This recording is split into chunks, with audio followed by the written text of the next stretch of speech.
ये बड़ी खबर आपको बता रहे हैं और चलिए अब इसी के साथ बात करेंगे अगली बड़ी खबर की।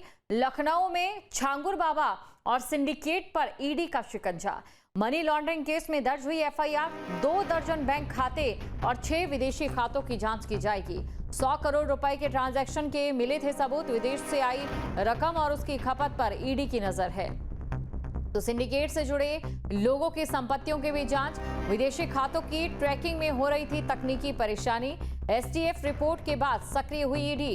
ये बड़ी खबर आपको बता रहे हैं। देखिए 40 मुस्लिम कंट्रीज की यात्रा और इसी के साथ 100 करोड़ से ज्यादा का जो ट्रांजैक्शन हुआ है उसके सबूत मिले हैं और इसी के साथ अब ईडी की ओर से जो ये कार्रवाई है वो शुरू होगी। विदेश से आई रकम और उसकी खपत पर ईडी की नजर।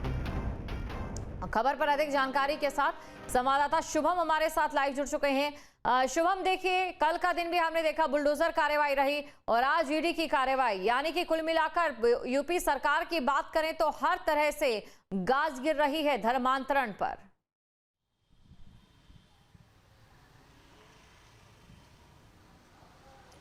जी बिल्कुल, देखिए उत्तर प्रदेश में लगातार धर्मांतरण को लेकर के शिकंजा कसता रहा और ऐसे में जब से बलरामपुर के छांगुर बाबर का मामला सामने आया है, लगातार इसे लेकर के एजेंसीज अपना काम कर रही हैं।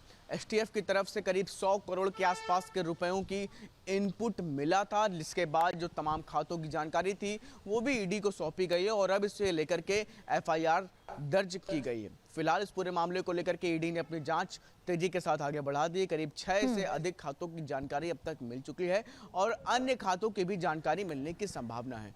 बड़ी संख्या में रुपयों की ट्रांजैक्शन विदेशी खातों से साथ ही साथ अन्य खातों को लेकर के भी जानकारी और इनपुट जुटाया जा रहा है। ऐसे में तमाम चीज़ों को लेकर के इन्वेस्टिगेशन तेजी के साथ आगे बढ़ रही है। बलरामपुर में कल भी जिस कोठी के माध्यम से, जिस किले के माध्यम से वो धर्मांतरण की जैसे तमाम अवैध कार्यों को अभी तक बेहतर तरीके से करता आ रहा था, फिलहाल कल उस पर बुलडोजर एक्शन बलरामपुर में देखने को मिला है।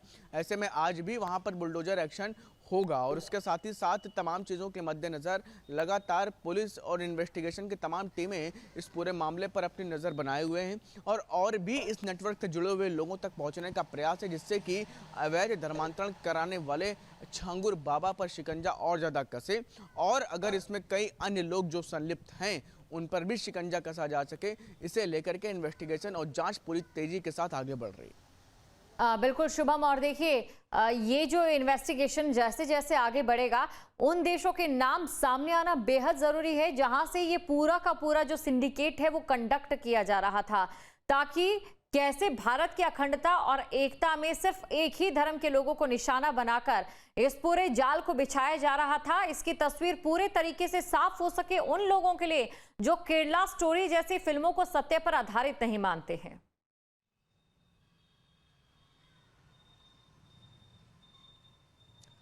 निश्चित तौर पर तमाम अहम बिंदु हैं जिस पर खास तौर से एजेंसीज की नज़र है कि आखिर किन देशों के माध्यम से इतनी बड़ी संख्या में रकम का ट्रांजैक्शन और आखिर किन वजहों से और किन लोगों के द्वारा। ये तो साफ बात है कि आखिर उत्तर प्रदेश के एक छोटे से ज़िले में रह करके इतना बड़ा सिंडिकेट चलाना, इतना बड़ा रैकेट चलाना, ये बिना अन्य बड़े लोगों के मदद के संभव नहीं है। लिहाजा उन लोगों तक पहुँचने का प्रयास है कि छांगुर बाबा की किन किन लोगों ने मदद करी है, किन देशों में कौन से लोग बैठे हैं जिन लोगों ने इस तरीके से बड़ी।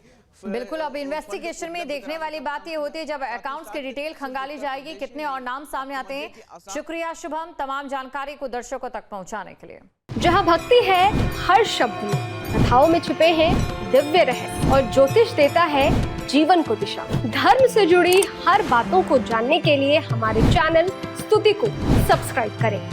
चैनल पर जाने के लिए इस लिंक पर क्लिक करें।